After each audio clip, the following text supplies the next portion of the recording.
The dust of redemption was a living thing, a fine, choking powder the color of rust and regret that coated every surface, filled every lung, and settled like a shroud upon the hopeless. It clung to Alara's worn dress, a gray film over the faded blue fabric, and worked its way into the raw scrapes on her knees where she had fallen, dragged from the wagon to this crude wooden platform. The sun was a merciless hammer in the sky, beating down on the crowd, on the auctioneer whose voice was slick with false cheer, and on the three small figures huddled behind her. Burlap sacks, coarse and stinking of potatoes, covered their heads, a mercy that felt like the cruelest mockery of all. They were meant to obscure their identities, to render them anonymous parcels of labor, but they only amplified their terror, turning their small, shuddering breaths into muffled sobs that tore at Alara's soul. She stood as a bulwark against the leering eyes of the crowd, her spine a rod of iron though her insides were a roiling sea of panic. She was their sister, their guardian, all they had left in a world that had stripped them bare, and here, in this final degradation, her only remaining weapon was the fierce, silent promise she radiated. You will not have them. Not while I breathe. The heat shimmered over the hard-packed earth, distorting the faces of the men below. Ranch hands, prospectors, merchants. Their expressions ranging from callous indifference to hungry curiosity. This was the frontier's brutal answer to misfortune. Those who fell were not helped, but sold. And Marcus Thorne, the man whose greed had cast them into this hell, was surely watching from the shaded comfort of the saloon porch, savoring his victory. He had wanted her, and when she had refused him, he had destroyed her world, using his wealth and influence to twist the law, to seize their family homestead and have them declared vagrants. He had meant to break her, to leave her with nothing. But as she felt the small, trembling hand of 7-year-old Lily find hers, and heard the faint, terrified whimper of 5-year-old Sam, she knew he had failed. He had not broken her. He had forged her. She was no longer just Alara Vance, the schoolteacher's daughter who loved books and quiet evenings. She was a fortress, a shield, a promise of survival against an indifferent sky. The auctioneer began his patter, describing her as strong, well-bred, and obedient. Words that felt like stones pelted against her skin. She closed her eyes, not in submission, but to focus, to draw on some hidden wellspring of strength she hadn't known she possessed. She thought of her mother's flower garden, a riot of impossible color in this dusty land, a testament to the power of a single, determined seed. Be the seed, Alara, she told herself. Be the seed that survives the winter. The bidding began, a low murmur of numbers that sealed their fate. But Alara was not listening to the price. She was listening to the frantic beating of her own heart, a drumbeat of defiance in the suffocating silence of her despair. Have you ever stood on the precipice of utter ruin, a place so dark and desolate that the very memory of light seems a fantasy? Have you ever faced a moment where all hope is leached from the world, leaving only the bitter grit of survival? This is a story for those who have. It is the story of a woman forged in the crucible of loss, of 3 lost children shrouded in darkness, and of a man whose heart was a fortress built on a bedrock of grief. It is a story about how, in the vast and unforgiving wilderness of the American West, the most broken souls can sometimes find the missing pieces of each other and build a sanctuary against the storm. It is a tale of redemption, not easily won, but earned through courage, through sacrifice, and through the quiet, stubborn power of a love that refuses to die. The man who would change everything rode into the town of redemption as if he were a part of the unforgiving landscape itself.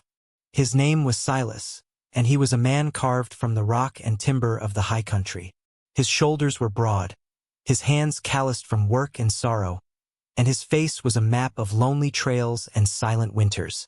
A thick, dark beard did little to soften the harsh lines of his jaw, and his eyes, the color of a stormy sky, held a permanent distance, as if he were always looking at something far away, something long since lost. He had a ranch nestled deep in the foothills, a solitary kingdom where the only sounds were the wind in the pines and the lowing of his cattle. He came to town only when necessity demanded it, for salt and flour and cartridges, his presence a fleeting shadow that caused whispers but invited no conversation. He had a past, the townsfolk knew, a tragedy that clung to him like the scent of wood smoke, but no one dared ask. He was a man who had walled off his heart from the world, and the world had learned to leave him be. He was tying his horse to the hitching post outside the general store when the sound of the auction reached him. It was a common enough occurrence in these hard lands, a grim spectacle of human misery he had always made a point to ignore. It was not his business. The sorrows of others were a burden he could no longer afford to carry. His own was heavy enough to crush a lesser man. But today, something in the auctioneer's tone, a particular strain of oily cruelty, snagged his attention. Against his better judgment, he turned, his gaze sweeping over the dusty street to the platform where a woman stood, her posture as rigid and unyielding as a winter oak. He saw the three small, sacked figures behind her, and something cold and terrible coiled in his gut. It was a memory, a ghost of a feeling, the sharp, metallic taste of helplessness. He had known it once, on a day the sky had fallen, and he had spent the last 10 years running from it. He should have turned away, gone into the store, and ridden back to the cold comfort of his solitude. That was the man he had become. But he remained, rooted to the spot, a silent observer drawn into a drama he wanted no part of. The wind stirred the dust at his feet, and for a moment, he felt the chill of a coming storm, one that had nothing to do with the weather. The bidding for the woman was sluggish. The men in the crowd were more interested in the promise of cheap, pliable labor from the children than in a proud, defiant woman who looked as if she would sooner break than bend. The auctioneer, sensing this, moved on. "And now," he boomed, gesturing to the children. "3 hardy strays, perfect for field work or mucking out a barn. Strong backs and no family to cry for them. Let's start the bidding for the lot." A few grimy hands went up. The price was insultingly low, the value of 3 human lives measured in loose change and whiskey money. Alara's heart, which had been a stone of defiance, finally fractured. She could endure her own fate, but to hear her beloved siblings, Leo and Lily and Sam, spoken of as livestock was a pain that hollowed her out, leaving nothing but a cold, echoing void. She made a move, an involuntary step forward to shield them, but a rough hand from a guard shoved her back. Silas watched, his jaw clenched so tight a muscle jumped in his cheek. The cold coil in his gut was tightening, turning into a hot, sickening rage. This was wrong. It was a profanity against the sun, a stain on the earth. Still, he did nothing. The walls around his heart were a decade thick, built of loss and sealed with a vow to never feel again. To interfere was to feel. To help was to open the door to a pain he knew he could not survive a second time. He was a breath away from turning his back, from mounting his horse and riding out of this cursed town forever, when the smallest of the 3 children, the one whose sack was too large for his tiny frame, stumbled on an uneven plank. The burlap bag, already loose, slipped from his head. For a single, suspended moment the world went silent. A small boy's face was revealed, smudged with dirt and tears, his eyes wide and blue and utterly lost. Those eyes scanned the crowd, panicked and searching, until they landed on the tall, bearded stranger standing by the general store. The boy's expression changed. The terror receded, replaced by a flicker of impossible recognition.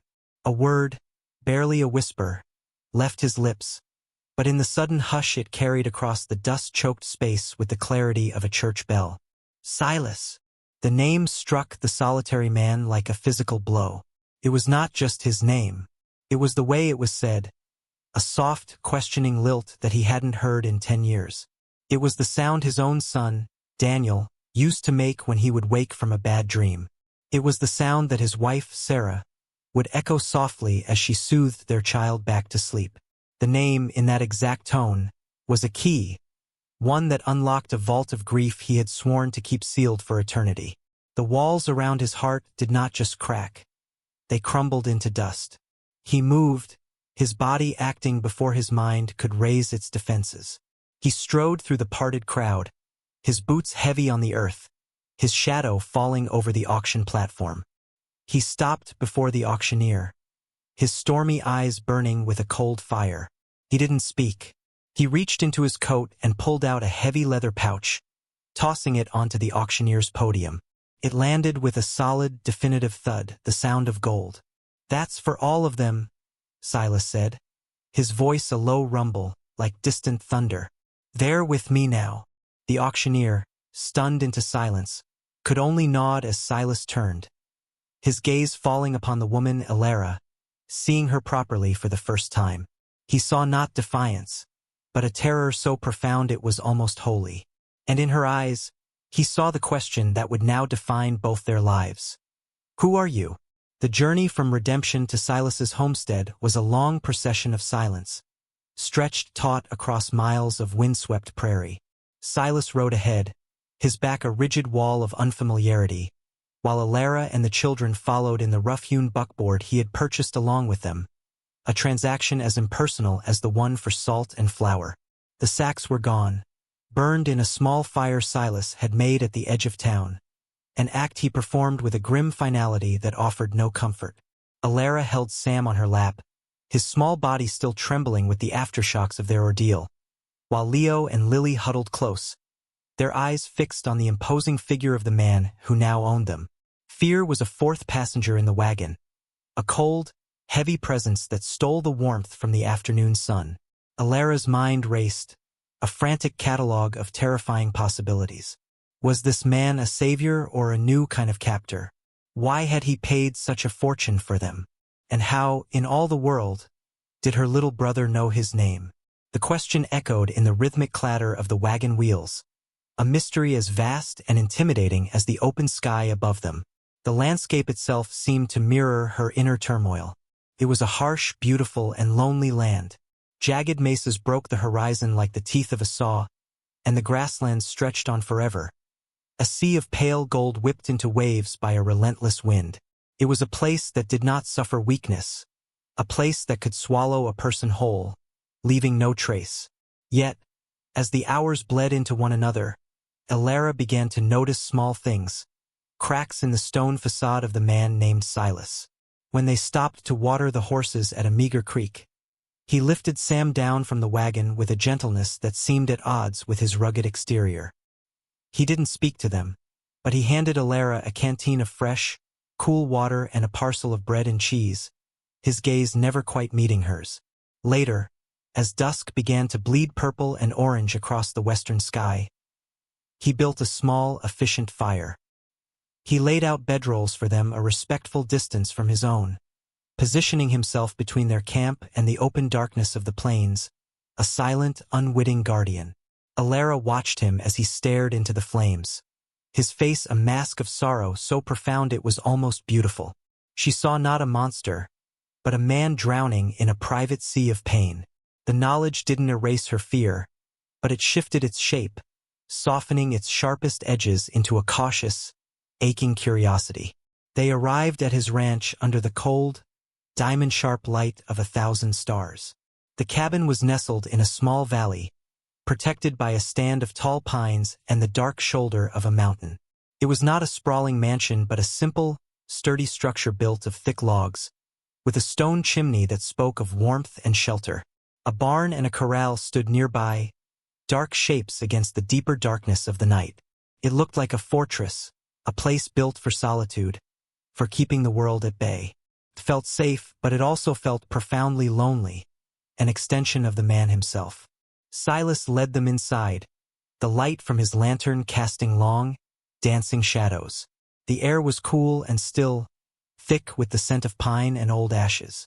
It was a man's home, spare and clean but lacking any touch of softness.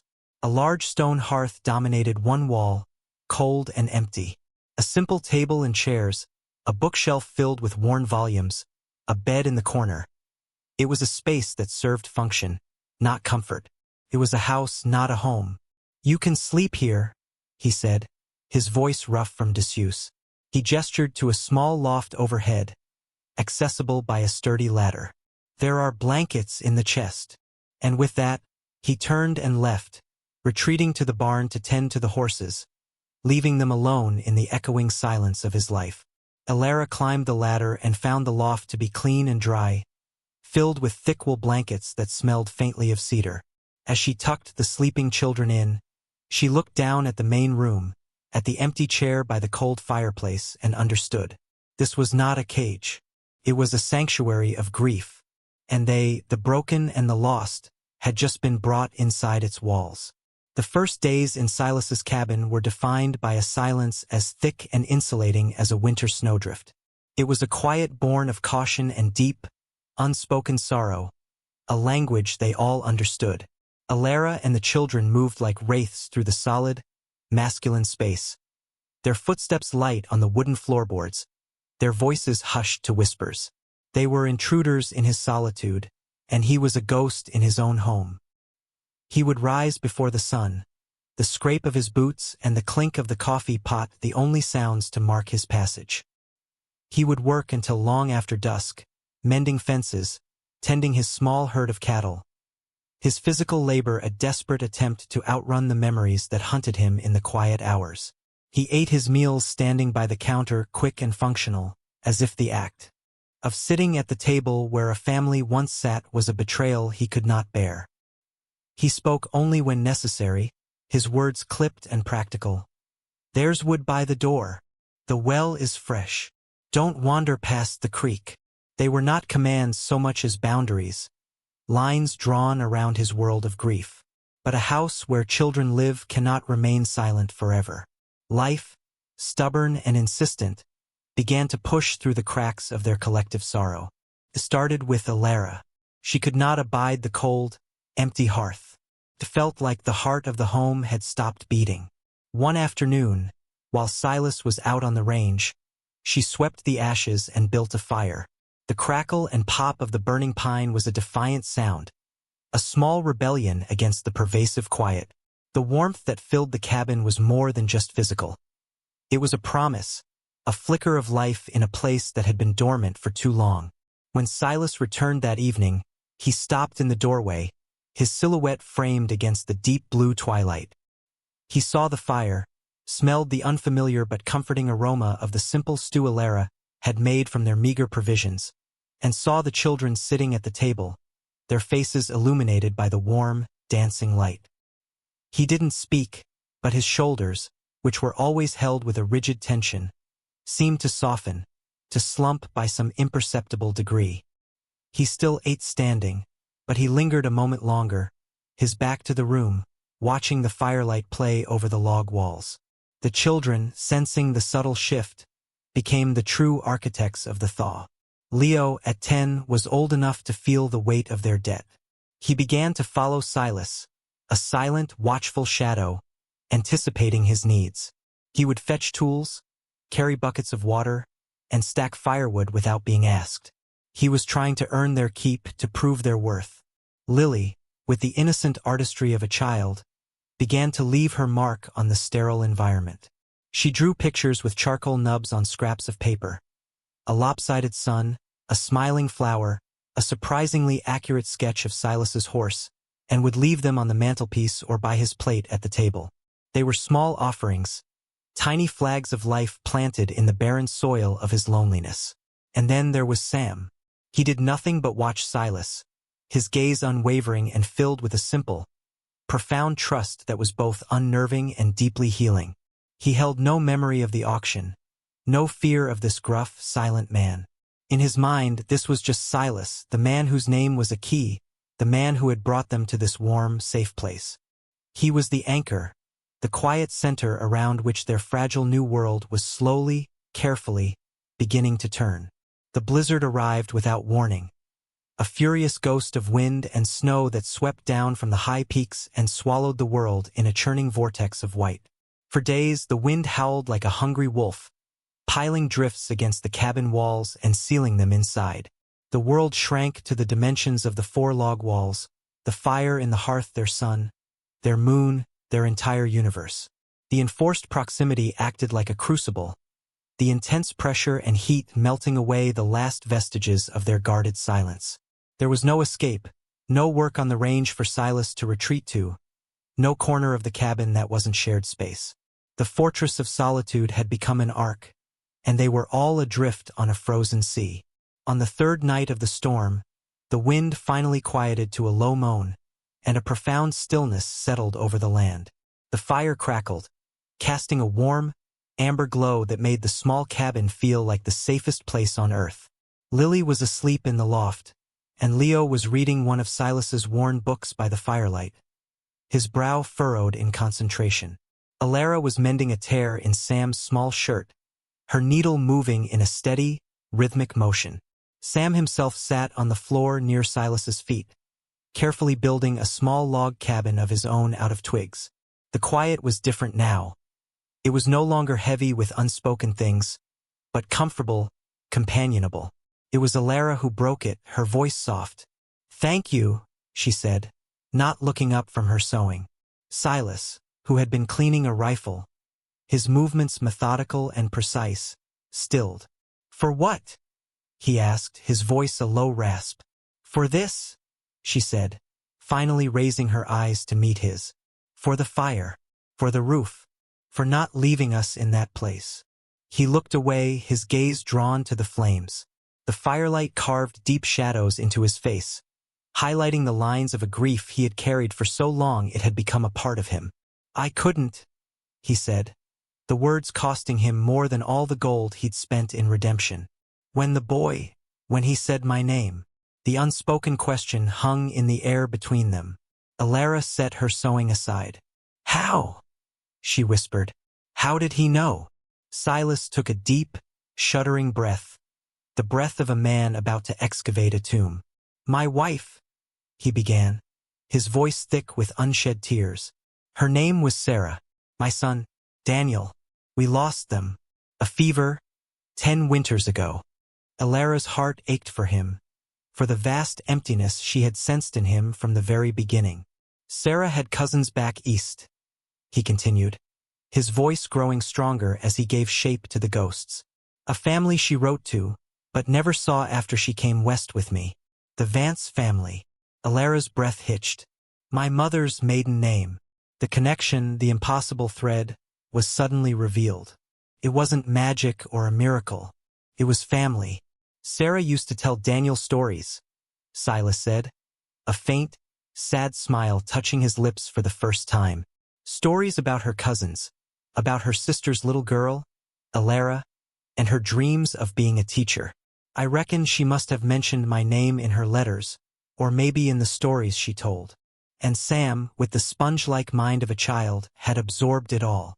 He wouldn't have known the context, just a name, a familiar sound from a story his mother or Alara might have told him long ago, a name that in a moment of sheer terror felt like a lifeline. In the warm, firelit cabin, surrounded by the silent snow, the truth settled between them, forging a bond deeper than gratitude or debt. It was a bond of shared history, of a fate unknowingly intertwined.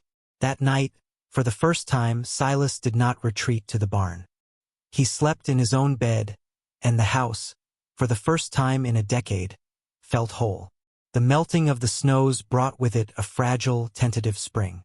The world outside the cabin bloomed with a fierce, desperate beauty, the prairie awash in the pale greens of new grass and the vibrant colors of wildflowers. Inside the cabin, a similar transformation was taking place. Laughter, once a foreign sound, began to echo off the log walls. Leo, no longer a silent shadow, now worked alongside Silas, his young face serious with purpose as he learned to mend a fence or care for a newborn calf. Silas, in turn, began to teach him, his voice losing its gruff edge, replaced by a patient, paternal cadence.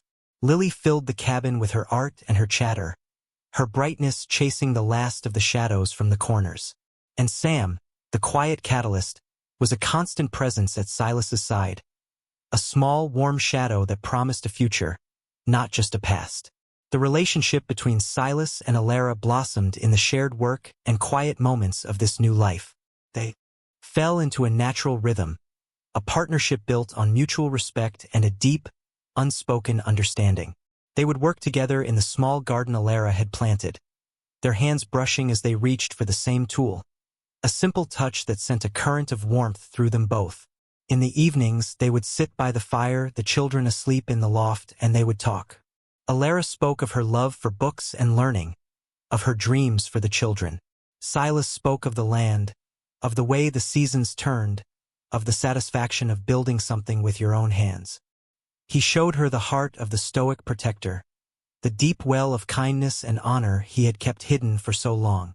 She, in turn, showed him that his heart was not dead, but merely sleeping. The love that grew between them was not a sudden, fiery passion, but a slow, steady warmth, like the sun returning to the earth after a long winter.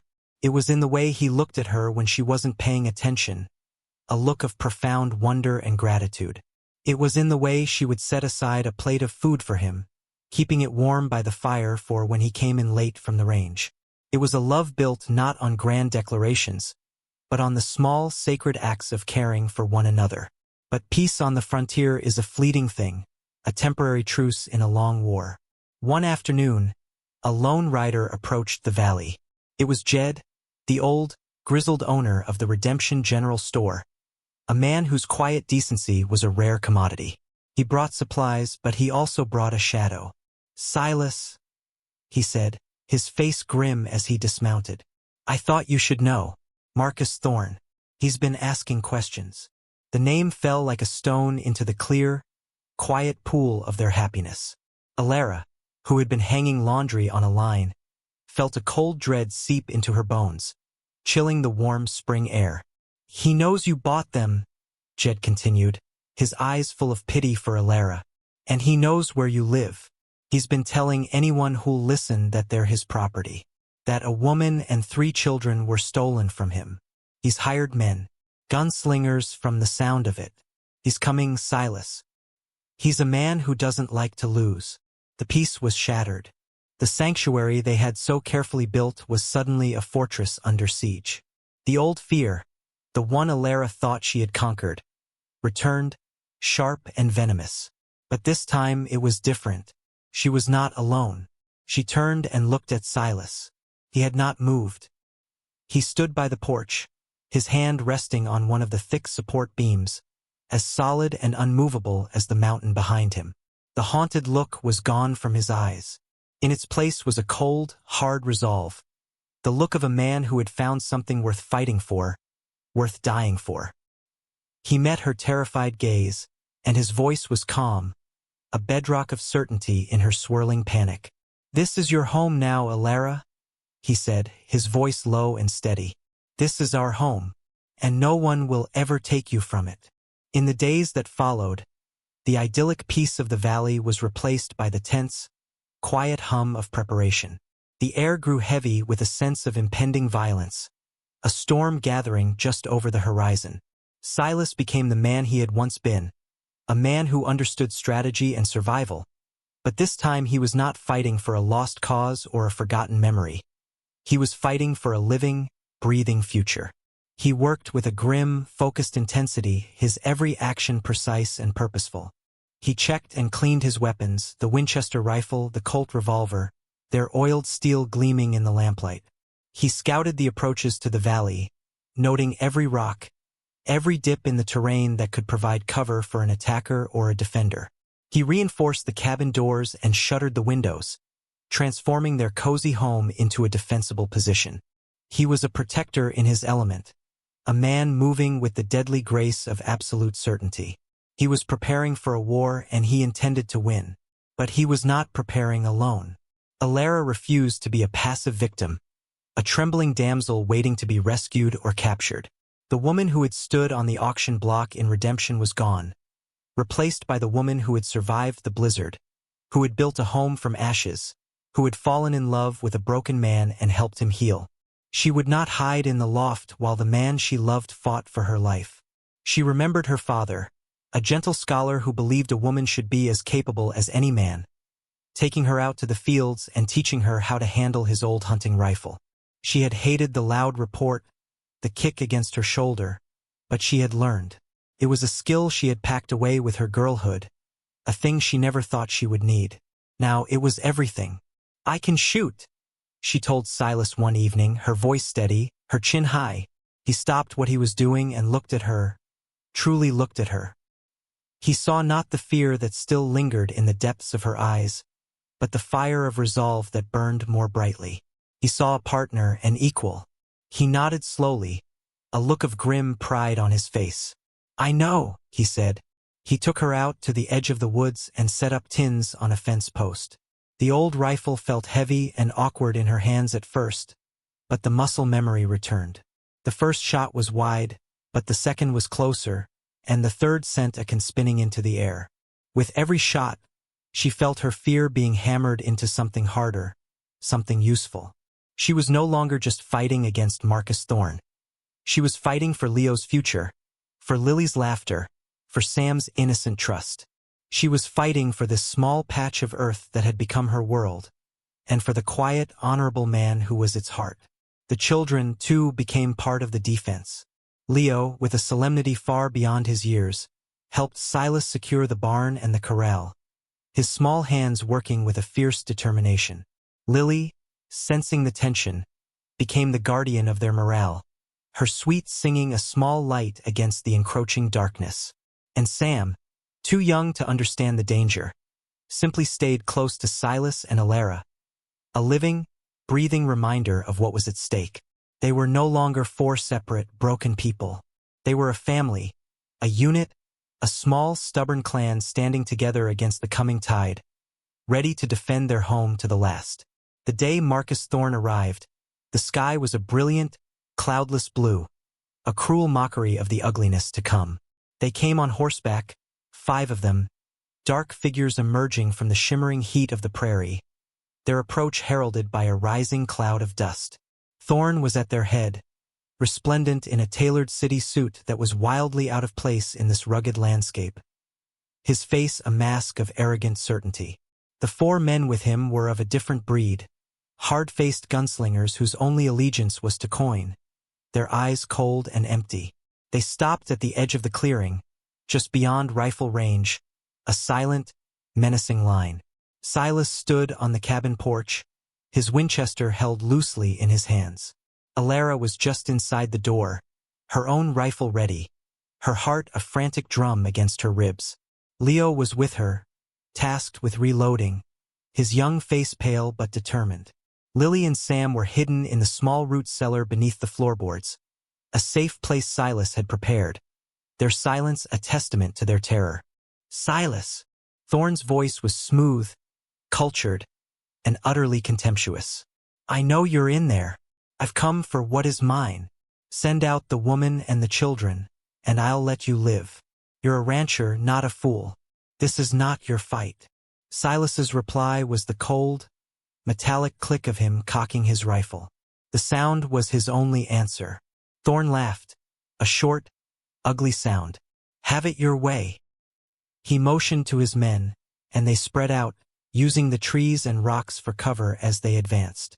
The first shot came from the trees, a puff of smoke followed by the whine of a bullet that splintered the wood of the porch rail next to Silas's head. The battle had begun. It was a brutal, chaotic dance of survival. Silas was magnificent, a force of nature unleashed. He moved with an economy of motion, using his knowledge of every inch of this land.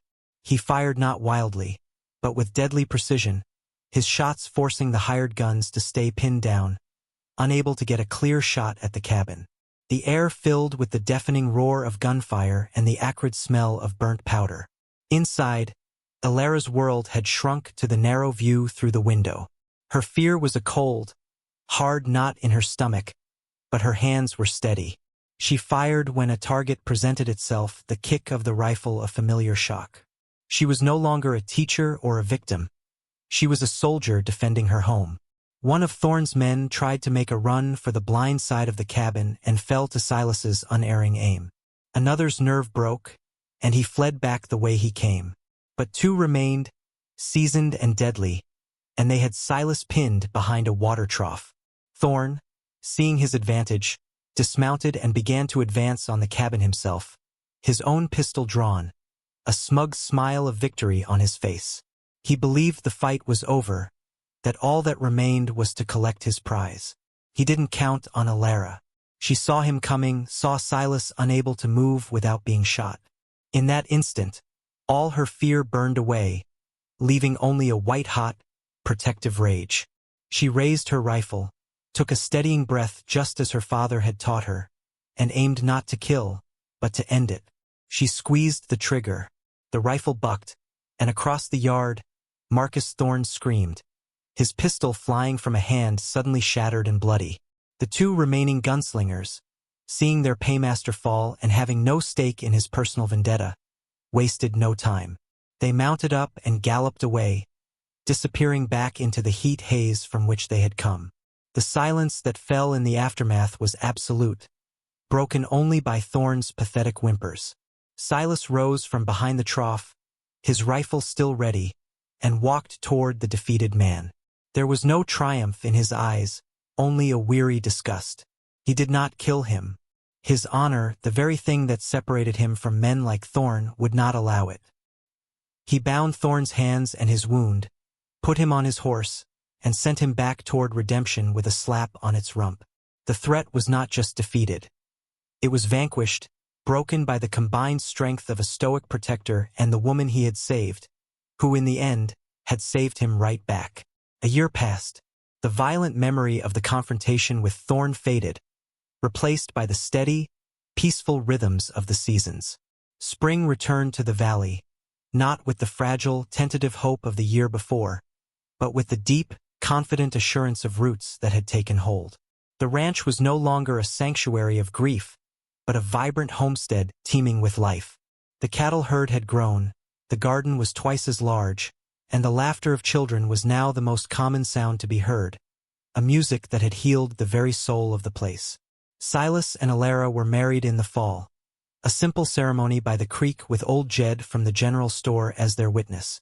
Their love, born in desperation and forged in conflict, had settled into a quiet, powerful partnership that was the bedrock of their new world.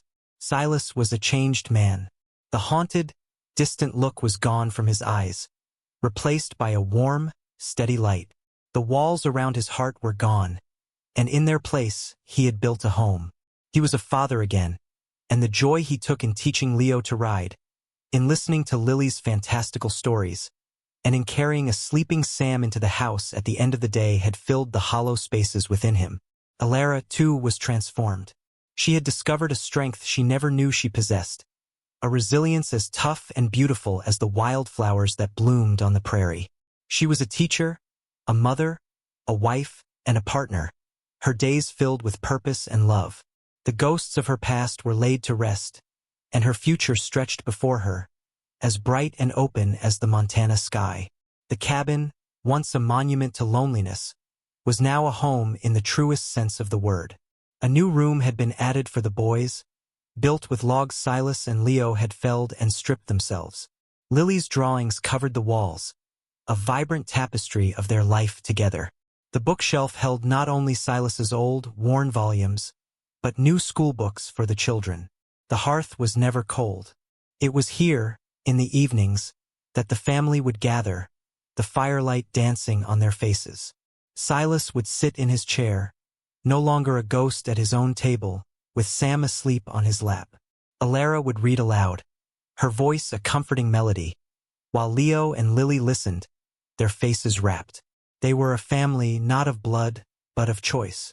They were a testament to the idea that the deepest wounds can be healed, that the most broken things can be made whole again, that love and courage could build a fortress that no amount of greed or cruelty could ever breach. They had faced the desolate wilderness of the world and of their own hearts, and together, they had built a paradise. So we ask you, what walls have you built around your own heart? What past sorrows keep you locked in a lonely winter? For this story teaches us that even in the deepest, most silent snow, a single ember of hope can be fanned into a flame. It shows us that the families we make can be as strong as the families we are born into, and that redemption is not about erasing the past, but about building a future worthy of its lessons. When you face the desolate plains of your own life, will you have the courage to listen for the whisper of a name, for the call of a kindred spirit that can lead you home? We hope you found inspiration in the story of Silas and Alara. If you did, please consider liking this video and subscribing to our channel for more stories of hope, courage, and the enduring power of the human heart. And tell us in the comments below, what does the word home mean to you?